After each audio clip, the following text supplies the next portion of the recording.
से व्यतीत हो गई है रानी, और इसीलिए मेरा मन अब किसी में नहीं लगता है।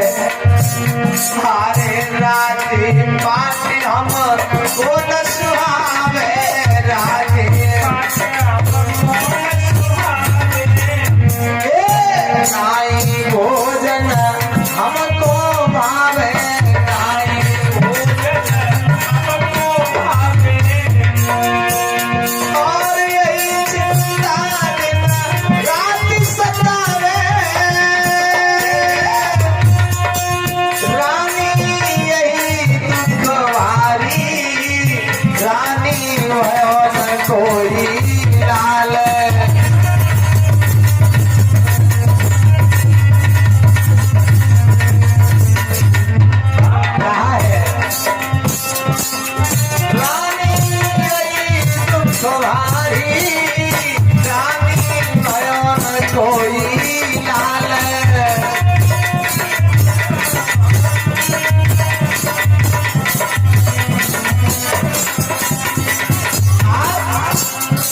राजा देवर सिंह ने जो ये कहा कि संतान न होने से अब राज दरबार में मन नहीं लगता, मेरा जी नहीं लगता, इसलिए रानी भोजन करने की इच्छा नहीं हो रही है।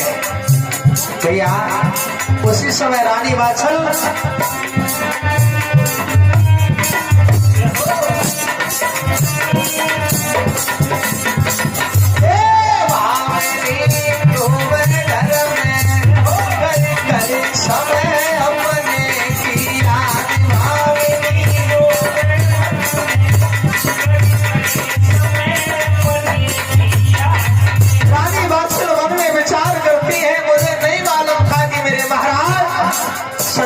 होने से इतने ज्यादा दुखी जो कि आज भोजन भी नहीं कर रहे हैं।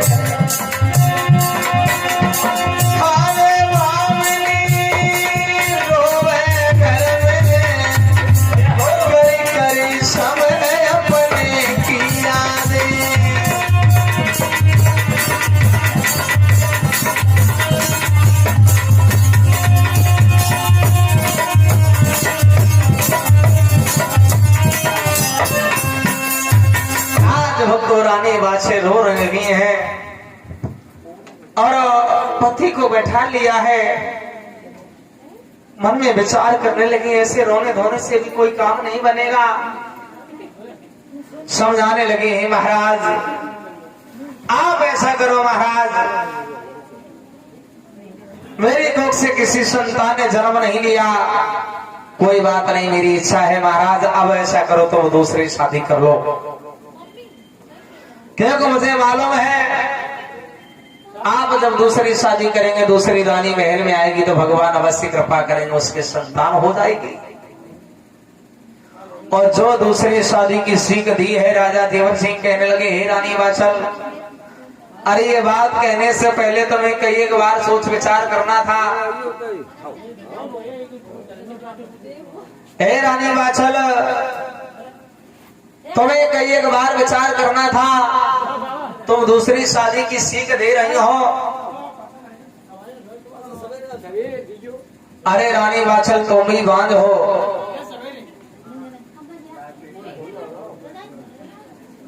तुम भी बांझ हो रानी, और तुम्हारी छोटी बहन काछल है वो भी बांझ है, और तुम दूसरी शादी की सीख दे रही हो। सुनिए ये ठीक नहीं है, क्यों? आरे तुम्हारा रही बाल और बहन तुम्हारी बाल तो रानी तुम्हारी रही बाल, बहन तुम्हारी बाल तो रानी तुम भी बाल हो, और तुम्हारी छोटी बहन जो काछल है जो देवर सिंह के लिए विवाही है वो भी बांझ है, और तुम दूसरी शादी की सीख दे रही हो। रानी सुनिएगा, हम आए दूसरी उलियाए बोरे जावे बांझ तो दूसरी उलियाए बोरे जावे बांझ तो कुआ में जाई कोई न करे बताओ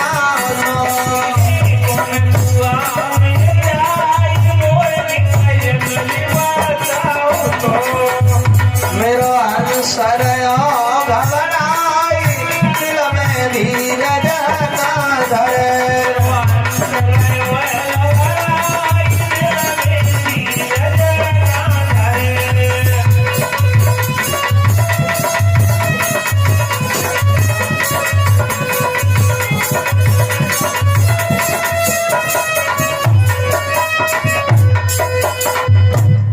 भैया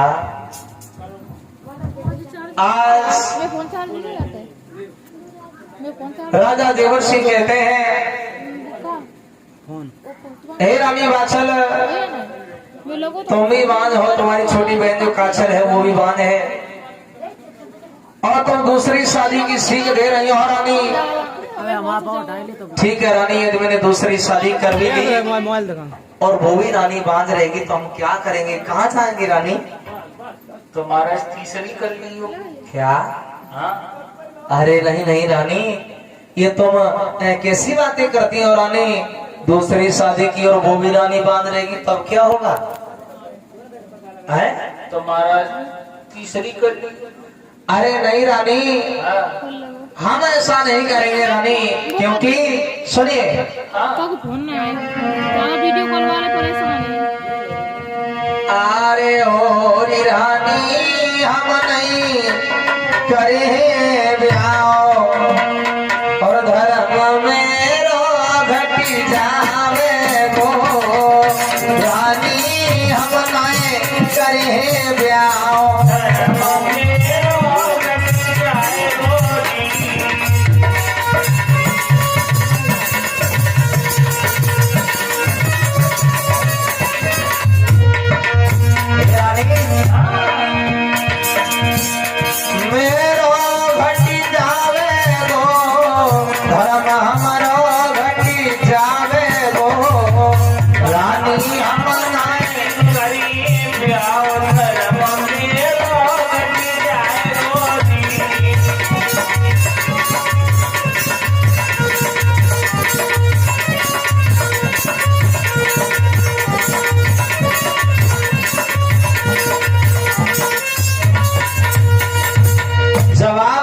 रानी हम दूसरी शादी नहीं करेंगे। इधर भक्त को ध्यान है, राजा देवर सिंह और रानी वात्सल दोनों प्राणी महिला में दुखी हैं, रो रहे हैं। इधर दरबार में जो ज्ञानी ब्राह्मण बैठे वो महल में आए और जब महल में आए राजा रानी को रोते हुए देखा, समझ गए,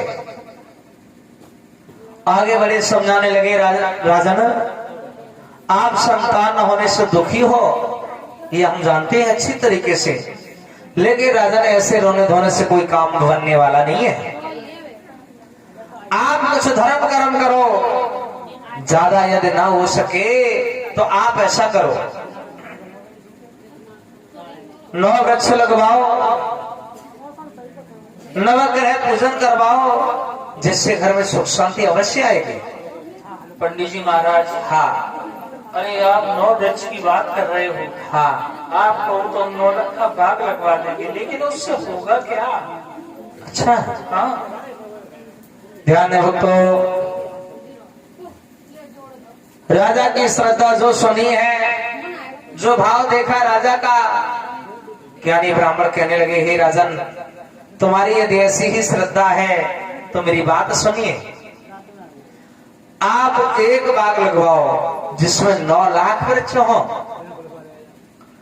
बाग में जगह जगह कुएं खोदवाओ, धर्मशालाएं बनवाओ, भगवान भोलेनाथ जी का मंदिर बनवाओ, मूर्ति स्थापित करो,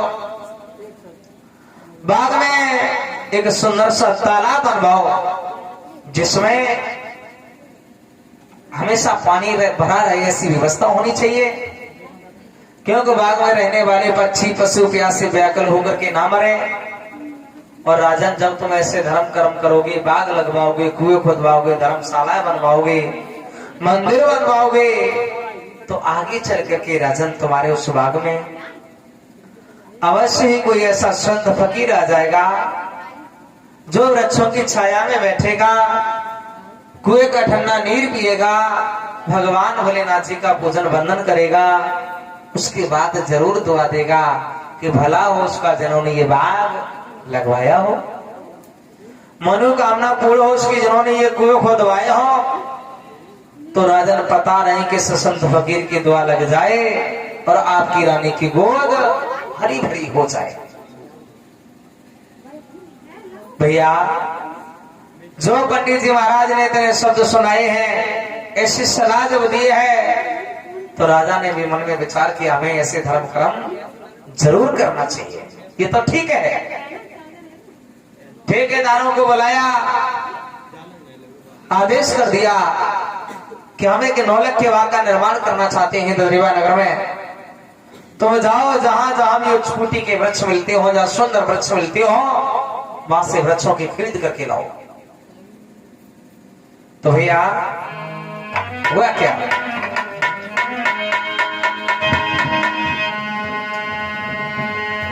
किले ठेकेदार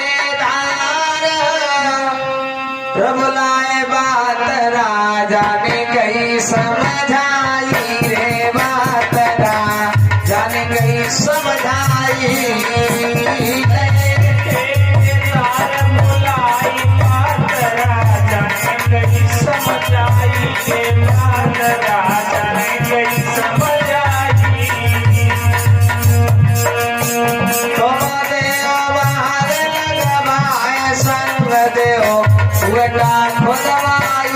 संग देव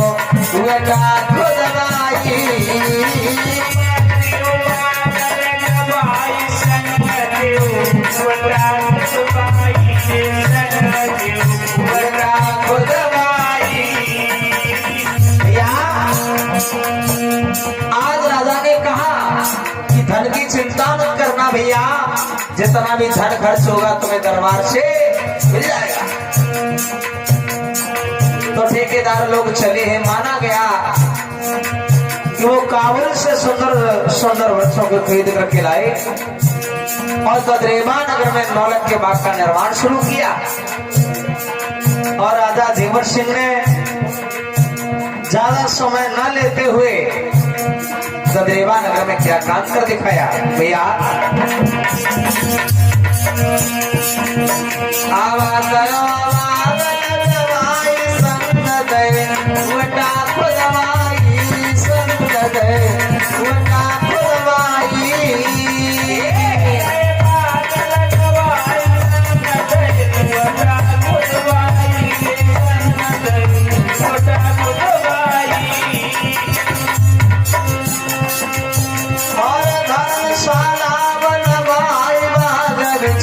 मंदिर बनाया और बाग मंदिर बनाया,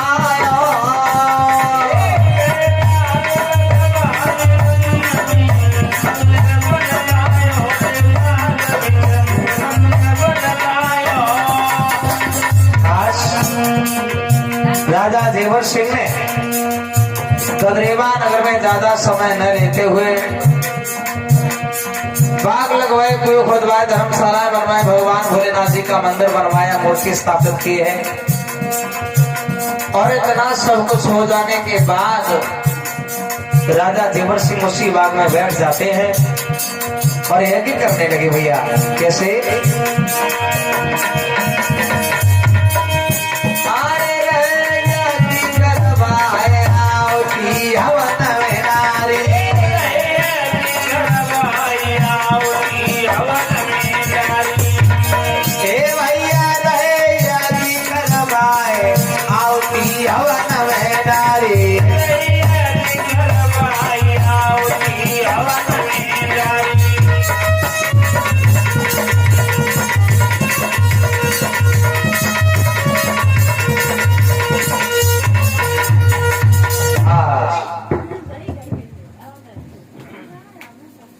राजा देवर सिंह जो है तो ददरेवा नगर में 9 लाख के बाग का निर्माण करते हैं। बाग लगवा दिए, कुएं खोदवा दिए, धर्मशाला बनवा दी, तालाब में एक सुंदर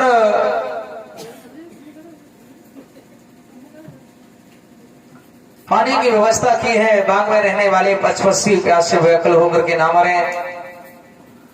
और जब भक्तों इतनी सुंदर व्यवस्था की राजा ने, फिर भी मन नहीं भरा, तो उस बाग में बैठ करके भगवान भोलेनाथ के मंदिर के सामने बैठ करके यज्ञ करना प्रारंभ करते हैं।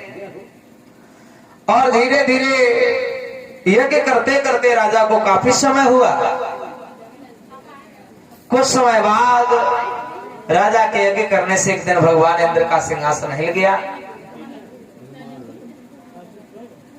और इंद्र भगवान का जब सिंहासन हिला है तो इंद्र भगवान समझ नहीं पाए। नारद मुनि को बुलाया और कहा कि हे नारद मुनि, अचानक ये मेरा सिंहासन हिलने लगा है, इसका कारण क्या है? महाराज नहीं नहीं नहीं, देखो नारद मुनि, तुम तो तीनों लोकों में भ्रमण करते हो, तो हमें ये बताओ अचानक ये मेरा सिंहासन क्यों हिलने लगा? भैया नारद मुनि ने बताया, हे महाराज इंद्र जी, आपके सिंहासन हिलने का कारण है मृत्यु लोक में ददरेवा नगर का राजा जेवर सिंह संतान की प्राप्ति के लिए यज्ञ कर रहा है। और उस राजा के यज्ञ करने से उस राजा को संतान की प्राप्ति नहीं होगी। जिस दिन उस राजा ने 100 यज्ञ पूरे कर लिए, उसी दिन वो राजा इस सिंहासन का अधिकारी हो जाएगा। जो ये कहा, इंद्र भगवान समझाने लगे, हे नारद मुनि, तुम ऐसा करो, उस राजा के पास में चले जाओ और संतान की प्राप्ति का उस राजा को उपाय बताना, यज्ञ बंद करा देना, यज्ञ बंद करा देना। और उस राजा को समझाना कि संतान की प्राप्ति यदि वो राजा करना चाहता है तो महायोगी शिव अवतारी गुरु गोरखनाथ भगवान के नाम की ज्योति जगाए वो राजा, ऐसा बता देना। तो आज भैया नारद मुनि और शनिदेव दोनों ही चले हैं राजा जेवर सिंह का यज्ञ बंद कराने के लिए, संतान की प्राप्ति का उपाय बताने के लिए। बोलो सच्चे दरबार की। वैसे बातें बंद हो जाती ज्यादा ठीक है।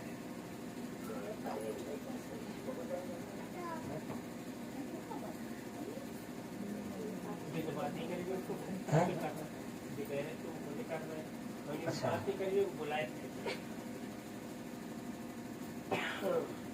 एक लोग कर ले, तुम ही कर ले, हम ही कर लेंगे।